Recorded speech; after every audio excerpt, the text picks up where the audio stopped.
Welcome to Backbone Unlimited. My name is Matt Hartsky. In this episode, we're breaking down one of the most overlooked but consistently productive pieces of November hunting strategy, and that's how to find and hunt transition zones.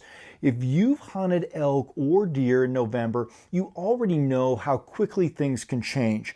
The bugles fade, daylight shortens, snow begins to stack up, and animals start thinking less about dominance or breeding and more about survival. For a lot of hunters, that shift feels like a dead zone. The woods go quiet, movement slows, and what was once a steady pattern suddenly disappears.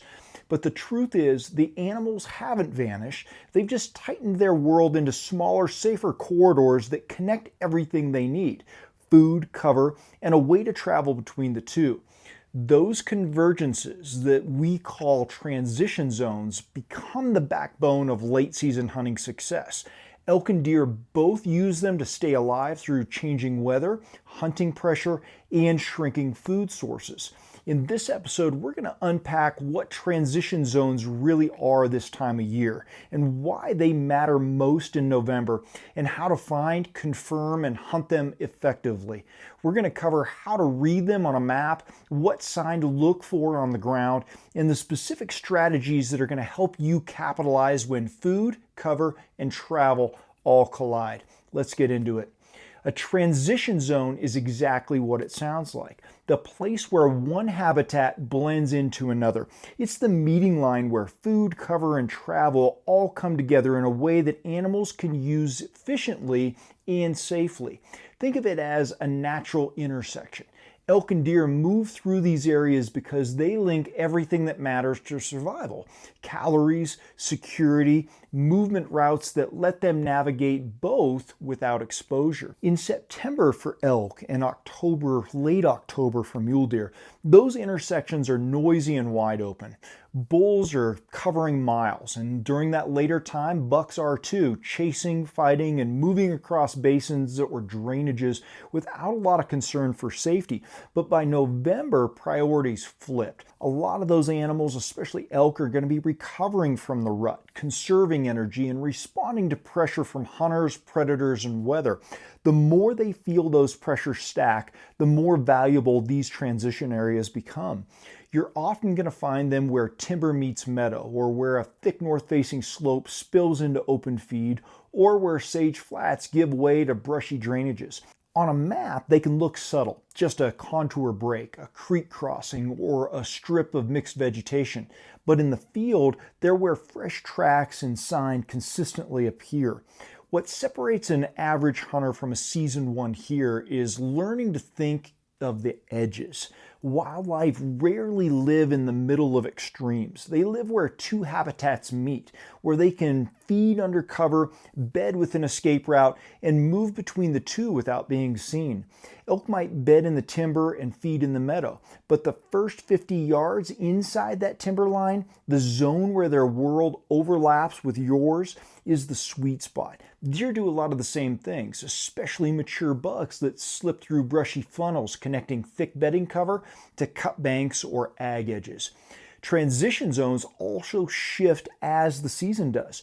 Early fall, edges might be high on the mountain near alpine meadows. By November, as snow and pressure drives animals lower, the same concept applies a few thousand feet lower. The pattern doesn't change, just the location. And that's why paying attention to vegetation type, slope aspect, and wind direction all matter. Ultimately, a transition zone is not a single destination. It's a process. It's how animals move from one need to another safely. And once you start identifying those movement corridors instead of chasing random sign, the mountain starts to make a lot more sense. You're going to stop wasting miles on empty ridges and start recognizing the patterns that repeat year after year. By the time November rolls around, everything about how elk and deer behave has changed. The rut is over, breeding is done or winding down for mule deer, and energy becomes the single driving force behind every decision they make. Food, cover, and safety now outweigh every other instinct. When you understand that shift, transition zones start to stand out as the backbone of survival and the most reliable places to find animals consistently through late fall. During September, bulls and bucks burn a lot of calories daily, right? They're vocal. The bulls are, right? Mobile, reckless because breeding is all that matters. That's going to happen a little later in October for the mule deer. By November, though, both of their bodies are starting to get worn down, right? Elk for sure, mule deer are getting there. Most mature males have lost 20, maybe 25% of their body weight, and their fat reserves are depleted, and the cold season is closing in. They can't afford long distance travel anymore. Every step has to count. That's why they settle into areas where all their needs, food, water, and shelter, are all within closer proximity. These compact home ranges are usually built around what I call microsystems, a small bench with grass, nearby timber, and a hidden trail connecting both becomes a complete living zone. Elk and deer will spend days, even weeks within a few hundred yards of that area if it keeps them safe and fed. You're not going to see them parading through open country or bugling from ridgelines anymore. They're conserving energy, right? They're not wasting it.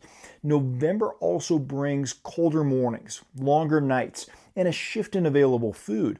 Grasses that were lush in September and early October, they're dried out by now. Snow begins to cover open feed, and the best forage now grows in protected mid-elevation zones or sunny south slopes. Meanwhile, bedding shifts to thicker, darker cover, north faces, drainages, or cut banks that shield from wind. Between those two extremes lies a narrow corridor where the two habitats meet. That's your transition zone. It's not random, it's necessity. Pressure adds another layer here. As rifle seasons kick in, those animals are being pushed constantly by hunters. Instead of abandoning entire basins, they'll simply slide sideways into terrain that offers more security and fewer human patterns. They don't go far, they just go smart. They might still feed on the same slope, but instead of standing in the open, they're going to feed in edge cover or move under timber canopies where they're nearly invisible from a distance. That's why late season success rarely comes from covering endless miles. It comes from understanding these compressed movement loops. The more stress, snow, or human scent in an area, the tighter those loops are going to become. When you find the center of that loop, the point where feed, bedding, and safety overlap, you've found the zone. Think about November as a month of efficiency. Every move an elk or deer makes is about balancing energy gain against their safety risk. Transition zones represent the perfect balance point between those two needs. Learn to spot them, and you're going to stop chasing game, and you're going to be intercepting it. Before you ever step foot in the field, you can spot 80% of the best transition zones from your map screen.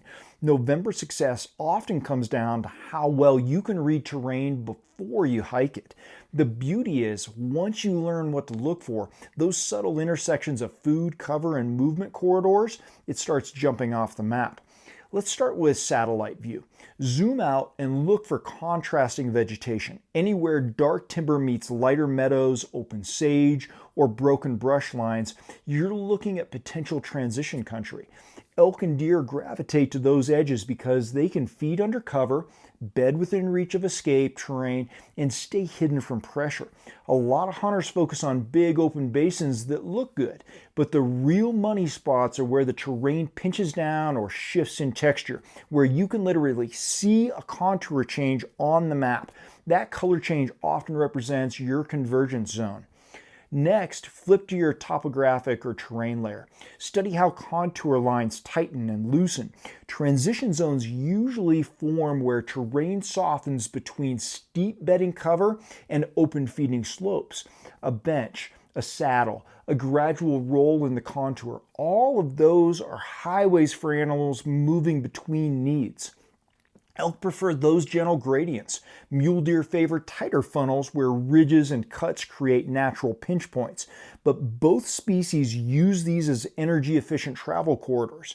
You're looking for country that feels connected, not isolated. Elevation is another key. By November, both elk and deer are shifting into mid-elevation ranges, often between 7,000 and 9,000 feet in most western states. They're leaving the alpine, but not yet down in full winter range. On maps, that usually means areas below big basins but above valley floor, ridges that drop into drainages with mixed timber and open pockets. Drop pins anywhere that gives them both feed and thermal protection within a few hundred vertical feet of each other. Aspect matters just as much also. North slopes provide bedding cover, cool, dark, and consistent wind. South slopes offer the feed, the sun exposure, and quick snowmelt. The best transition zones are where the two meet. On your map, those are going to show up where contour lines wrap from a shaded north face into an open south-facing roll. That bend, the seam between the two, is where a lot of animals spend a lot of time in November. The final layer here is access. A perfect transition zone is worthless if you can't hunt it quietly. So use your mapping tools to identify secondary or hidden approaches. Elk and deer both sense patterns of human entry, so the less obvious your route, the more natural the country feels. Look for side draws, old skid trails, or creek bottoms you can slip through without skyline exposure. Once you've marked a few promising areas, don't stop there. The next step is validation, getting boots on the ground and confirming what the map told you. Once you're on the mountain, the real work begins. Maps can show you where transition zones should be, but only the ground can tell you which ones are actually being used. This is where attention to detail separates successful hunters from hikers. Every step through that country is an opportunity to confirm or rule out your digital assumptions. The first thing I look for is sign density. In a true transition zone, you're going to see overlap, tracks coming from multiple directions, poop of different ages, and rubs or scrapes that aren't isolated. That variation tells a story. It means animals are using this corridor consistently, not just passing through once. You might find old gray droppings near fresher, darker ones, or tracks that have softened with age next to crisp new impressions. That's the pattern of reliability you're after. Next, pay attention to edges and elevation breaks. If you step from thick cover into a small clearing and suddenly find tracks weaving back and forth along the boundary, you're standing right in that convergence line where bedding and feeding overlap. Animals hug these edges because they can feed safely while keeping a quick escape route close. Elk especially love benches that have both visibility and cover. They can rest in a saddle, rise quietly, and feed within a few hundred yards of their bed. Another big clue is bedding sign near feed sign. In prime transition zones, you're going to often find small beds within a short distance of chew marks, poop, or pawed up soil. That proximity means they're not traveling far. Exactly what happens when pressure and cold weather force tighter patterns. Don't just look for big, obvious beds either. A depression in the leaves, hair caught on a branch, or a churned up soil spot under a canopy can tell you plenty about their preferred resting spots. Scent and wind also play a huge role in confirmation. Stand still for a minute and feel the air. Transition corridors almost always align with predictable wind flow. Elk and deer both rely on thermals to travel safely between cover and food. If you notice consistent drafts in the morning and the same type of behavior that you would expect in the evening, that's a good sign. This terrain works in their favor. Erratic swirling winds, on the other hand, usually mean you're standing just outside their preferred route. Lastly, look for subtle terrain movement, small trails that don't stand out at a first glance. Elk often travel side hill or faint benches, while deer may cut steeply across slopes using micropaths that parallel major drainages. Those faint single-file paths that disappear into thick cover are gold. Follow them just far enough to understand where they lead and how they connect the bedding to the feed. When you combine all of those clues, layered sign, edge activity, bedding proximity, stable thermals, and subtle trails, you've verified that the map was right. You've found a living system. Finding a good transition zone is one thing, right? But hunting it right is another. This is where discipline, timing, and stealth all come together. You can't hunt transition country with the same aggression you used in September. By November, both elk and deer are keyed into survival mode. They're hypersensitive to sound, scent, and movement. You're rarely going to outchase them, but you can outthink them. The key principle is simple. Let them come to you. Transition zones are natural travel corridors. Animals move through them because they have to, not because you forced them to. Your goal is to predict when and how they're going to use that corridor, then be there quietly before it happens. Let's start with elk. Bulls in November still follow predictable routines. They feed at night, bed right around daylight, and rise again late in the afternoon to feed before dark. But unlike during the rut, they move in tight loops and avoid exposure. That means you should focus on the edges of dark timber where it meets broken cover. These edges act like gateways between security and calories. If you can find fresh sign, your poop, tracks, maybe some rubbed trees or benches or finger ridges, set up just downwind and let patience work for you. I like to treat transition zones for elk as ambush country. Instead of calling or covering miles, we're setting up with good visibility, stable wind, and minimal skyline exposure. And let thermals dictate everything, right?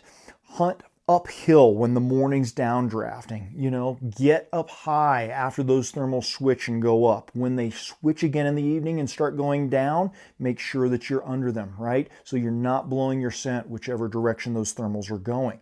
Elk live and die by their nose, and November thermals can be fickle when sunlight is weak, so make sure you're checking that wind constantly. Now let's shift to deer. Mule deer and whitetails both use transition zones differently than elk, right? They're more precise. Bucks often use narrow corridors to move between bedding and evening feed, especially during post-rut recovery when they're still covering limited ground looking for the last receptive does. These movements often happen mid-morning and just before dark. The biggest mistake a lot of deer hunters make in November is over-hunting a good transition zone. They blow it out by walking straight through the middle or sitting too close to where the deer bed. Instead, hunt the edges. Set up just off the trail with the wind quartering across your face, not just directly in your favor. That slight crosswind is going to give your scent security while still letting your shot window cover the travel line. Another key factor is timing. Don't assume early morning and late evening are the only productive hours. On colder days when thermals stabilize and sunlight warms open faces, animals often get up to stretch and feed midday. Some of my best bulls and bucks have moved between beds and feed between 10 a.m. and 2 p.m. when a lot of hunters were back at camp. Transition zones shine during those low pressure hours because they connect everything an animal needs within one compact system. In both elk and deer hunting, patience wins, right? A transition zone may look dead for hours, but that doesn't mean it is. The best hunters learn to trust silence. When everything feels quiet and your instincts tell you to move, don't. Stay another hour. The moment you relax your guard is often the moment something slips through that corridor. When you hunt these zones correctly, quiet access, smart wind, right timing, you're going to stop chasing randomness. You start intercepting patterns. And that's how consistent late season hunters fill tags while everybody else complains that the animals disappeared.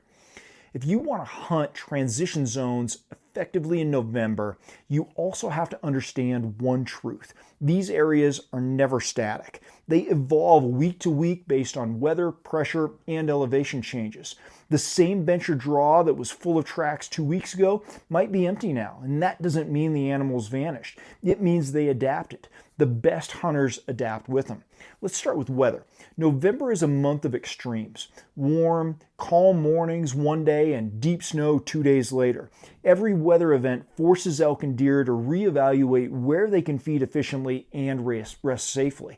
When the first snow hits, animals don't usually panic and migrate all at once. Instead, they make micro adjustments, sliding a few hundred feet lower in elevation to where feed is still open and the snow isn't crusting over their food sources. For elk, this often means dropping off wind-blown ridges into timbered benches with south-facing slope exposure. Those slopes soak up sunlight, melt snow faster, and provide dry ground for feeding. Mule deer respond similarly, often holding high until snow depth and temperature push them lower into mixed brush and timber. Understanding this gradient movement helps you stay one step ahead. When a storm rolls in, don't just abandon your zone immediately. Focus on adjacent habitat just below it. Transition zones move with the weather line. After the storm passes, sunlight becomes everything. On clear days, both elk and deer gravitate to south and southeast aspects that warm early.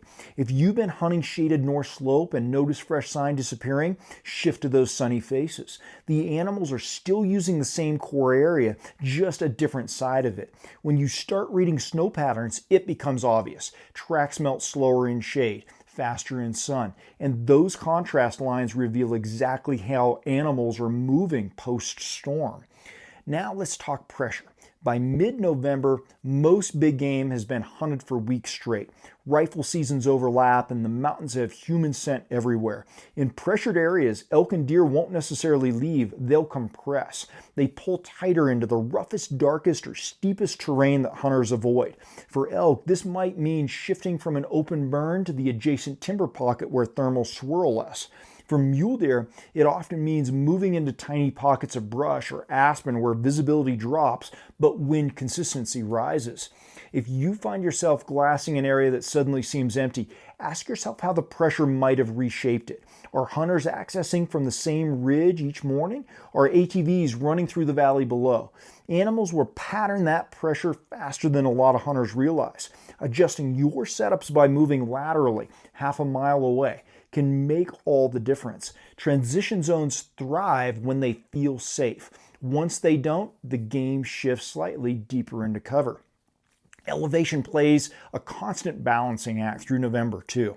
Early in the month, animals still use mid-elevation zones with good forage and shade. By late November, they begin moving toward winter range. Lower, warmer terrain with better food access and fewer snowdrifts. The key is finding the overlap, those mid-elevation shelves that still have both green feed and shelter but sit close to migration corridors. Elk especially use these in-between bands as staging zones, hanging there until snow depth or daylight change finally triggers full migration. The best way to stay ahead of all this change is pretty simple. Track trends, not just spots. Watch snow levels, daytime highs, and hunter activity week by week. When you see feed availability drop or new pressure move in, assume your target animals have adjusted their loop slightly. Move with them. Don't abandon a drainage just because it feels different. Shift within it until you find where the triangle of food, cover, and safety are all reconnected. That's still your transition zone. It just moved a few hundred yards down the slope. Every November, the mountain becomes a chessboard. The hunters who tag out aren't the ones who chase pieces across it. They're the ones who understand the rules. By now, you know what drives elk and deer this time of year. Food, cover, and safety. Transition zones bring all three together, and if you learn how to hunt them with intent, your late season plan becomes predictable instead of reactive. Start by dividing your approach into 3 pillars: pre-hunt strategy, in-field execution, and adaptive response. Let's start with pre-hunt strategy. Before you ever lace up your boots, revisit your e-scouting notes and weather data. November isn't about finding the most promising area. It's about narrowing down when that area becomes right. Monitor snow levels and temperature swings across elevation bands. If a storm front just dropped 6 inches on your high country, animals likely shifted 500 to 1,000 feet down. If it's been dry and warm, they might still be holding near their early October zones. Adjust your plan before you ever leave home. Choose 3 zones, right? A high elevation fallback for early November, a mid-elevation transition corridor for the middle weeks, and a low elevation staging zone for the late month. That layered approach is going to keep you ahead of the movement curve instead of chasing it. Next, let's talk about the in-field execution pillar. Once you're hunting, discipline becomes everything. The best hunters in November aren't covering 10 miles a day necessarily. They're dissecting 1 square mile the right way. When you arrive in your target zone, slow down. Confirm fresh sign before committing to a sit. Pay attention to wind consistency, not just direction. If thermals hold steady for an hour, that's where animals are going to feel safer. For elk, position along the downwind edge of dark timber where it meets mixed feed. For deer, focus on narrow corridors that connect bedding pockets to open feed or late season browse. Set up for patience. The more time you can spend motionless with a clear shot angle, the higher your odds become. Don't underestimate midday opportunity either. As daylight shortens and thermals stabilize, both elk and deer often move to adjust beds or grab quick feed. Transition corridors are perfect for this. They're tight, shaded, and quiet. Stay alert between 10 a.m. and 2 p.m. Don't bail on it, especially after cold mornings or light snow. And lastly, let's talk about your third pillar, adaptive response. Even the best plan needs flexibility. Every storm, shot, or scent swirl reshapes animal behavior. When a zone suddenly goes quiet, don't abandon the area, pivot with it. Slide a few hundred yards down the slope, across a ridge, or into thicker cover. Most animals don't leave the drainage entirely. They just tighten their circle. Use your glass like a learning tool. Study how animals interact with the landscape, where they bed after the sun hits, how they exit cover at last light, which direction they prefer when thermals switch. Every observation is going to teach you how to intercept them tomorrow. November hunts are cumulative. The lessons from day 1 pay off on day 4 or 10 or 20. Finally, remember this truth. Late season hunting rewards the patient and punishes the restless. When food, cover, and travel converge, movement slows, and so should you. The bulls and bucks that survive this long are masters of efficiency. Match their rhythm, not just your excitement. Transition zones aren't magic spots. They're systems. When you learn how those systems breathe with weather, pressure, and daylight, you're going to stop hoping for opportunity and start engineering it. If you're serious about taking this kind of knowledge deeper, that's exactly why I built Team Backbone. It's more than just a membership. It's a way to sharpen your edge with exclusive tools, strategies, and a tribe of hunters who refuse to quit. Inside, you're going to get 20% off site-wide on all Backbone Unlimited gear, a member-only t-shirt shipped to your door every month, not available anywhere else, full access to the digital content vault of guides, checklists, fitness programming, backcountry strategies, and mindset training. A private Facebook group with direct access to me and a community of driven hunters who live relentless. Direct call, text, or email access to me for personalized advice on training, hunting strategy, or just sharpening your edge, and automatic entry into monthly gear giveaways. This is built for the guys who train for the hunt, push themselves in the off-season, and want to be part of a tribe that makes them better. If you're ready for that kind of inner circle, then Team Backbone is waiting for you at backboneunlimited.com underneath our membership tab. Thanks for being here. Until next time, train harder, hunt smarter, and never settle.